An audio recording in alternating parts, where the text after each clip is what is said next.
Bismillahirrahmanirrahim. Alhamdulillahirabbil alamin. Wassalatu wassalamu ala asyrafil anbiya'i wal mursalin wa ala alihi wa sahbihi ajmain.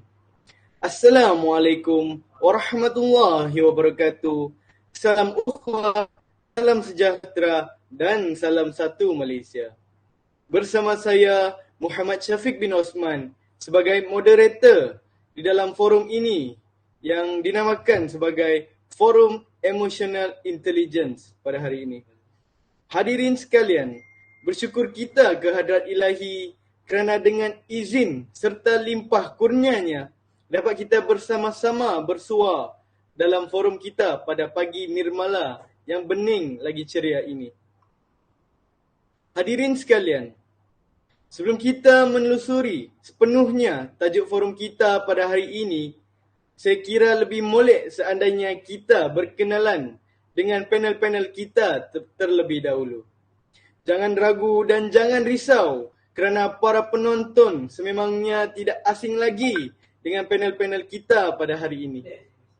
Baiklah, saya memperkenalkan ahli panel kita yang pertama, iaitu Profesor Nur Alia Maisara binti Zulkifli.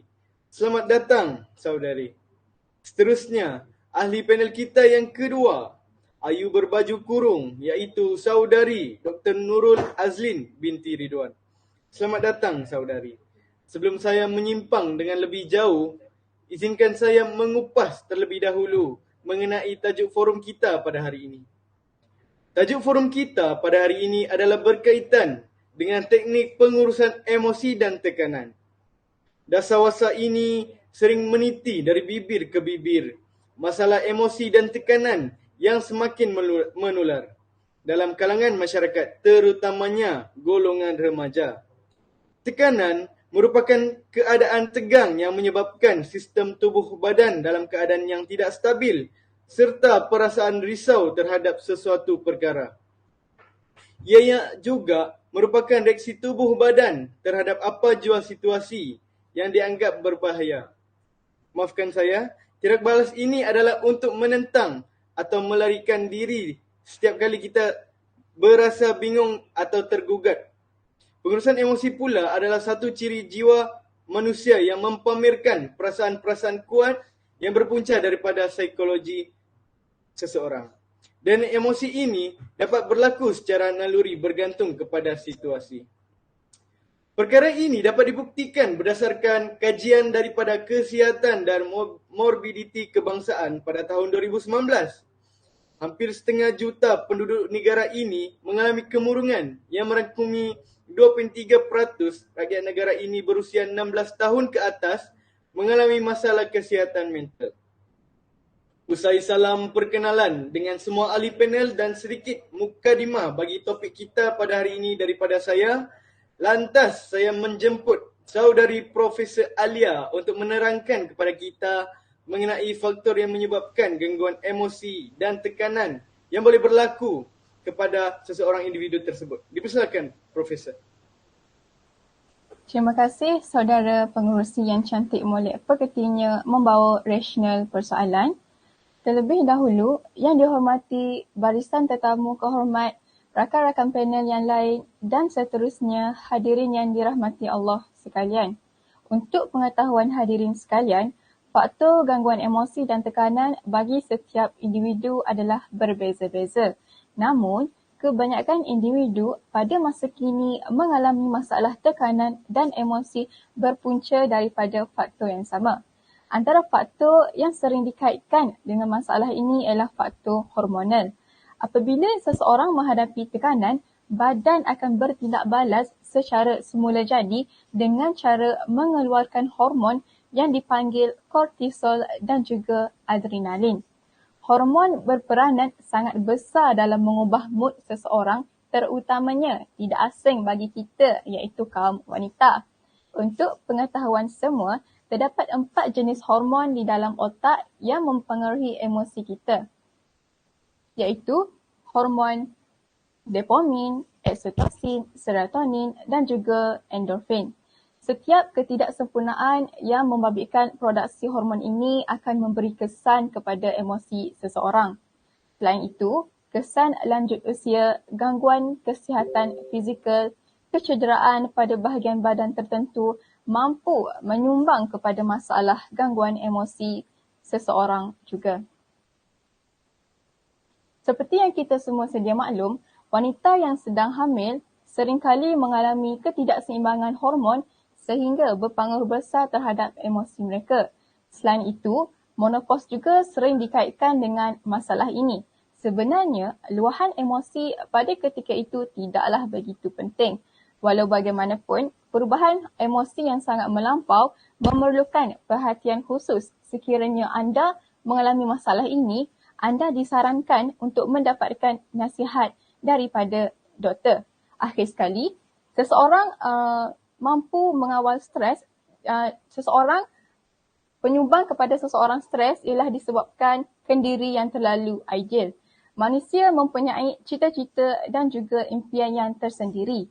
Impian atau cita-cita ini selalunya akan menjadi kenyataan apabila manusia berusaha untuk mencapai impian tersebut. Yang menjadi masalahnya ialah apabila manusia tidak bertindak untuk mengejar impian tersebut. Cita-cita dan impian tinggi tanpa usaha kosong. Sebagai contoh, kita melihat pencapaian pelajaran rakan kita atau orang yang telah berjaya tetapi kita sedikit pun tidak berusaha ke arah itu. Malah kita masih dengan tabiat yang lama seperti meniru kawan, membuang masa dan sebagainya. Perkara ini sangat tidak tepat sekiranya kita tidak mengimbangkan antara usaha dan cita-cita kerana ia mampu menyumbang kepada tahap stres seseorang. Maafkan saya saudara pengerusi, izinkan saya untuk menyuarakan buah fikiran tambahan berdasarkan ulasan saudari ahli panel kita yang pertama sebentar tadi. Silakan saudari Dr. Azlin. Sememangnya kita masih lagi membincangkan tentang faktor seseorang itu mengalami gangguan tekanan dan emosi. Dipersilakan. Baiklah, terima kasih. Baiklah, sekiranya saudari Profesor Alia telah menerangkan mengenai faktor dalaman, saya akan mengulas pula mengenai faktor luaran. Ramai orang mengalami gangguan tekanan dan emosi berpunca daripada masalah keluarga, iaitu hubungan antara suami isteri, ibu anak, ibu ayah dan ibu bapa dengan anak-anak yang tidak baik. Kekalutan dan konflik yang berlaku di dalam hubungan kekeluargaan boleh mencetuskan tekanan terhadap seseorang individu, terutamanya anak-anak. Misalnya, pergaduhan antara ibu bapa yang membawa kepada perceraian mampu menjejaskan perkembangan emosi anak-anak, menyebabkan anak-anak tidak lagi menghormati ibu bapa mereka sebagaimana sewajarnya mereka dihormati.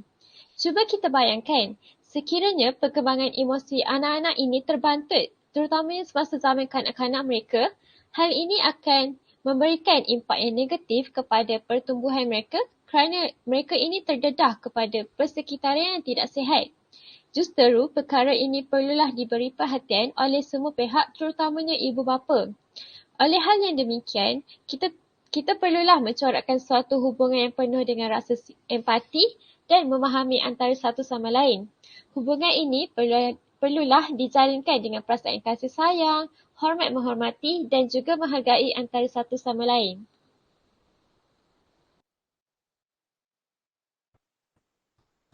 Terima kasih kepada Profesor Alia dan Dr. Azlin atas ulasan mereka sebentar tadi. Begitu intelektual ya pemikiran ahli-ahli panel kita pada malam ini, pada hari ini, maafkan saya. Mereka telah memberi penerangan yang jelas mengenai faktor seseorang itu boleh mengalami masalah gangguan tekanan dan emosi. Jadi dapat kita simpulkan di sini bahawa faktor seseorang boleh mengalami tekanan dan emosi terbahagi kepada dua faktor, iaitu faktor dalaman dan juga luaran. Seterusnya, saya mohon penjelasan daripada ahli panel kita yang kedua, saudari Dr. Azlin, untuk menerangkan berkaitan impak yang akan dialami oleh seseorang sekiranya mereka mengalami masalah gangguan emosi dan tekanan. Dipersilakan, Doktor. Terima kasih saudara pengerusi. Terima kasih juga kerana telah memberi kesempatan kepada saya untuk berkongsi sedikit sebanyak mengenai isu ini. Baiklah, berbalik kepada soalan yang telah ditujukan kepada saya sebentar tadi. Untuk pengetahuan semua, tidak ada manusia yang dapat mengelakkan diri mereka daripada mengalami tekanan walaupun sedikit. Seperti yang telah dinyatakan oleh Hans Selye pada tahun 1956 dalam bukunya yang bertajuk The Stress of Life, No One Can Live Without Experiencing Some Degree of Stress at All. Hal ini telah membuktikan bahawa setiap orang akan mengalami masalah tekanan dan emosi dalam kehidupan mereka. Namun, ia bergantung kepada perspektif individu itu sendiri sama ada ingin menilai tekanan yang dialami dari sudut positif ataupun negatif. Walau bagaimanapun, kebanyakan masalah gangguan tekanan dan emosi yang berlaku seringkali memberikan impak yang negatif kepada seseorang. Antara gejala yang dialami oleh seseorang itu ialah masalah tidur ataupun lebih dikenali sebagai insomnia. Insomnia merupakan masalah ketidakupayaan manusia untuk tidur pada waktu malam. Pengidap insomnia ini seringkali menghadapi masalah tidak dapat tidur pada waktu malam dan akan mengalami keletihan pada hari yang berikutnya. Hal ini terjadi kerana otak manusia akan lebih aktif daripada biasa apabila tertekan. Ia menyebabkan individu tersebut tidak boleh berhenti untuk berfikir walaupun pada waktu di mana tubuh badan mereka sepatutnya berehat. Apabila tubuh mereka kurang mendapat rehat, ia menyebabkan tubuh mereka berasa lesu dan juga penat untuk melakukan sebarang aktiviti pada hari yang berikutnya.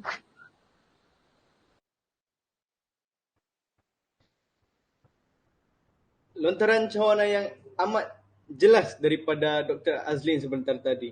Terima kasih Dr. Azlin. Daripada apa yang telah diperkatakan oleh doktor sebentar tadi, jelaslah bahawa insomnia ini merupakan salah satu kesan yang boleh berlaku kepada individu yang mengalami gangguan emosi dan tekanan. Sekiranya masalah ini tidak dapat dibendung dan dibiarkan begitu sahaja, ia akan membawa kepada masalah yang lain. Oleh itu, setiap masalah yang berlaku sudah pasti ada jalan penyelesaiannya yang tersendiri. Dalam konteks ini, masalah gangguan emosi dan tekanan adalah satu perkara yang kita boleh kawal daripada menjadi semakin teruk.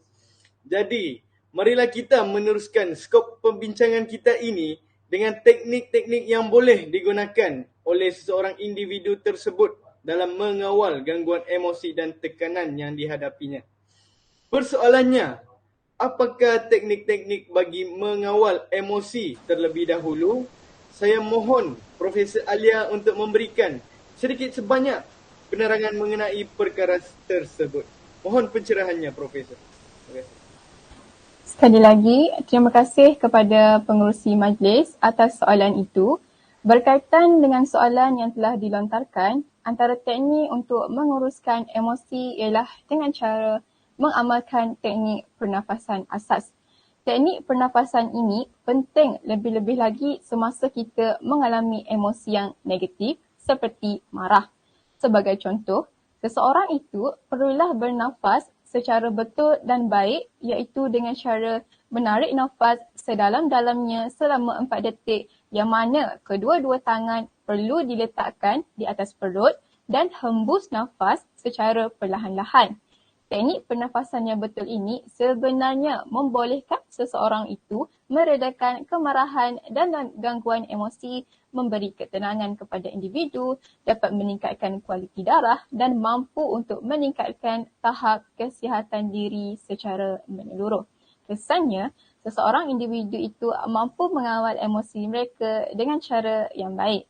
Tambahan pula, demi mengawal emosi kita dengan baik, kita perlulah mendapatkan masa rehat yang mencukupi, sekurang-kurangnya tidur selama 8 jam sehari.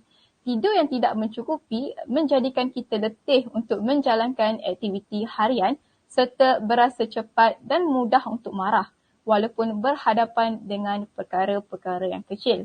Oleh itu, penting buat kita semua memastikan bahawa kita mendapatkan masa rehat dan tidur yang mencukupi bagi menjamin kestabilan emosi. Akhir sekali, teknik untuk mengawal emosi yang saya dapat kongsikan ialah dengan cara melakukan relaksasi.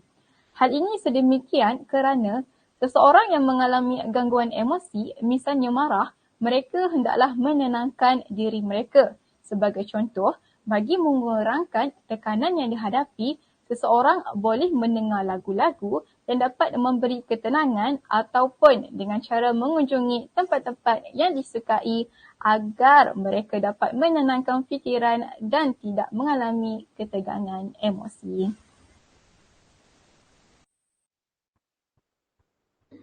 Terima kasih, Profesor.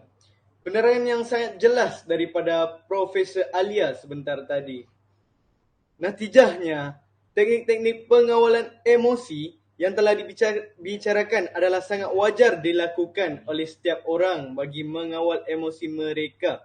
Seperti mengamalkan teknik pernafasan asas, mendapat masa tidur yang mencukupi dan membuat relaksasi. Hal ini demikian kerana ini dapat memberikan impak yang positif terhadap seseorang, khususnya bagi mereka yang selalu mengalami masalah emosi ini. Seterusnya, saya menjemput Dr. Azlin untuk mengambil bahagian bagi menjelaskan apakah pula teknik-teknik yang boleh dilakukan dalam mengawal masalah tekanan. Dipersilakan, Doktor.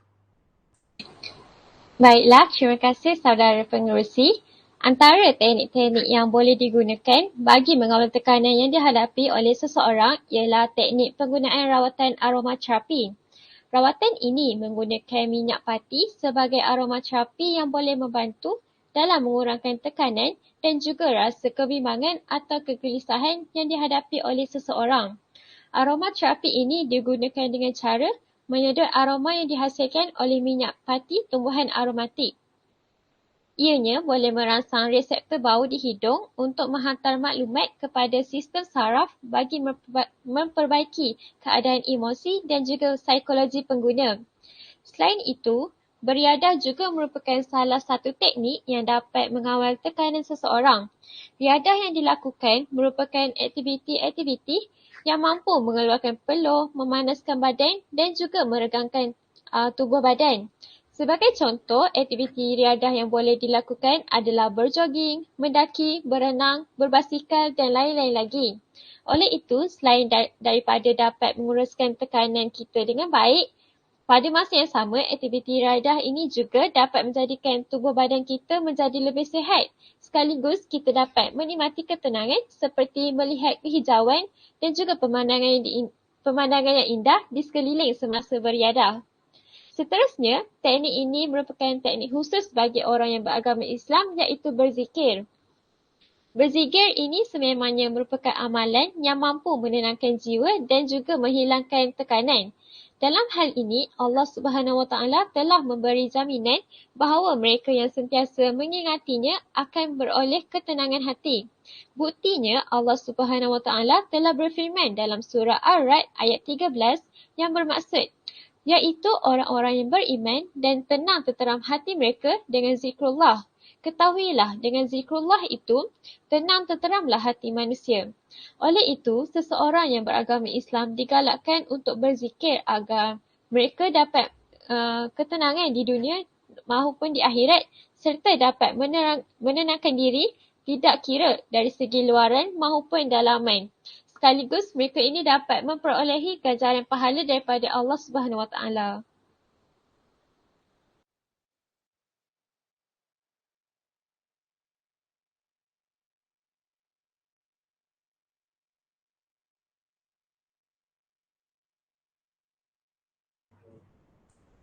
Terima kasih Dr. Azlin atas perkongsian tentang teknik-teknik bagi menguruskan tekanan sebentar tadi. Dapat kita rumuskan di sini bahawa antara teknik yang boleh dilakukan dalam mengawal tekanan ialah menggunakan rawatan aromaterapi daripada pati tumbuhan aromatik, beriadah kerana ianya dapat mengurangkan tekanan yang dialami, dan sebagai orang Islam, kita perlulah amalkan zikir dalam kehidupan harian. Baiklah, saya ucapkan terima kasih kepada kedua-dua panel kita kerana sudi hadir ke dalam forum kita pada hari ini. Dan sudi memberikan pendapat tentang pengurusan tekanan dan emosi. Begitu banyak sekali ilmu yang telah dikongsikan pada hari ini. Terima kasih sekali lagi saya ucapkan. Nampaknya masa begitu mencemburui. Kesimpulannya di sini, pengurusan tekanan dan emosi amatlah penting dalam kehidupan seseorang individu untuk dijaga. Penjagaan emosi dan tekanan yang kurang baik akan mempengaruhi gaya kehidupan dan menimbulkan masalah-masalah tekanan dan emosi terhadap seseorang tersebut. Namun begitu juga sebaliknya. Lebih-lebih lagi pada era digital pada masa kini, teknologi-teknologi yang pesat seperti smartphone dan sebagainya dapat menyumbangkan masalah-masalah tekanan dan emosi sekiranya seseorang itu tidak bijak menguruskan dirinya. Ini merupakan cabaran di dalam meniti arus kemodenan ini. Bagi menutup tirai forum kita pada hari ini, gemar bagi saya untuk memperdengarkan hadirin sekalian sedikit pantun. Tuailah padi antara masak, esok jangan layu-layuan. Intailah kami antara nampak, esok jangan rindu-rinduan. Baiklah, sekian daripada kami. Yang baik itu adalah daripada Sang Pencipta, manakala yang buruk itu adalah daripada keikhlafan dari diri kami sendiri. Mohon maaf atas kesilapan dan terkasar bahasa. Wabillahi taufiq wal hidayah. Wassalamualaikum warahmatullahi wabarakatuh. Salam sejahtera dan salam satu Malaysia. Terima kasih. Terima kasih. Okay.